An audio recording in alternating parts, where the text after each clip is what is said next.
प्रधानमंत्री मनमोहन सिंह ने किया राज्यों के मुख्यमंत्रियों और हाईकोर्ट के मुख्य न्यायाधीशों के संयुक्त सम्मेलन का उद्घाटन।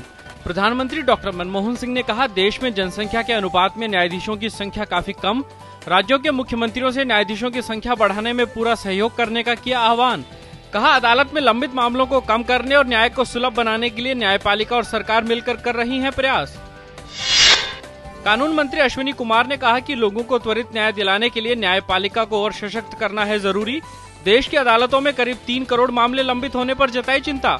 मुख्य न्यायाधीश अल्तमस कबीर ने कहा, वैकल्पिक विवाद निपटान प्रक्रिया से कम हो सकता है अदालतों पर बोझ। वित्त मंत्री पी चिदम्बरम ने कहा, चालू वित्त वर्ष के अंत तक पूरे देश में शुरू हो जाएगी प्रत्यक्ष नकद अंतरण लाभ योजना। प्रत्यक्ष करों की वसूली के संशोधित अनुमानों को भी कर लिया गया है हासिल। पूर्वी इराक में आयोजित एक रैली में बम विस्फोट से कम 22 लोगों की मौत।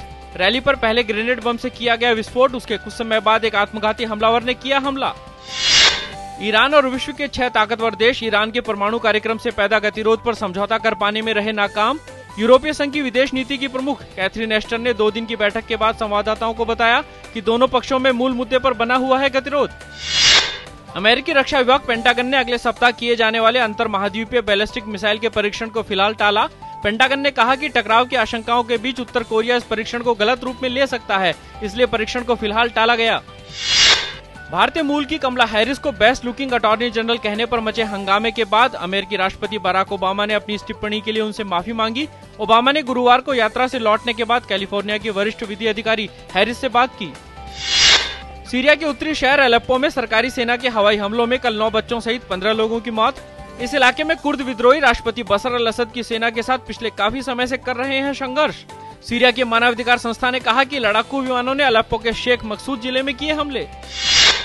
बांग्लादेश में इस्लाम का अपमान करने वाले एक ब्लॉगर के खिलाफ कड़ी कार्रवाई की मांग कर रहे इस्लामी संगठनों ने राजधानी ढाका में निकाली एक बड़ी रैली। करीब 1 लाख लोगों ने पहले लंबा मार्च निकाला और उसके बाद धरना दिया। कई लोगों ने इन्हें शहर में घुसने से रोकने के लिए 22 घंटे की राष्ट्रव्यापी हड़ताल की। मिस्र की राजधानी काहिरा में सुरक्षा बलों ने कल राष्ट्रपति मोहम्मद मुर्सी के खिलाफ विपक्षी दलों द्वारा किए जा रहे प्रदर्शन के दौरान प्रदर्शनकारियों पर आंसू गैस के गोले दागे। इस घटना में 8 लोगों के घायल होने की खबर। राजधानी के दक्षिणी हिस्से में एक अन्य प्रदर्शन के दौरान हुई हिंसा की घटना में भी कुछ लोग हुए घायल। आज विश्व स्वास्थ्य दिवस है। इस मौके का मकसद दुनिया का ध्यान लोगों में उच्च रक्तचाप की बढ़ती समस्या की तरफ खींचना है।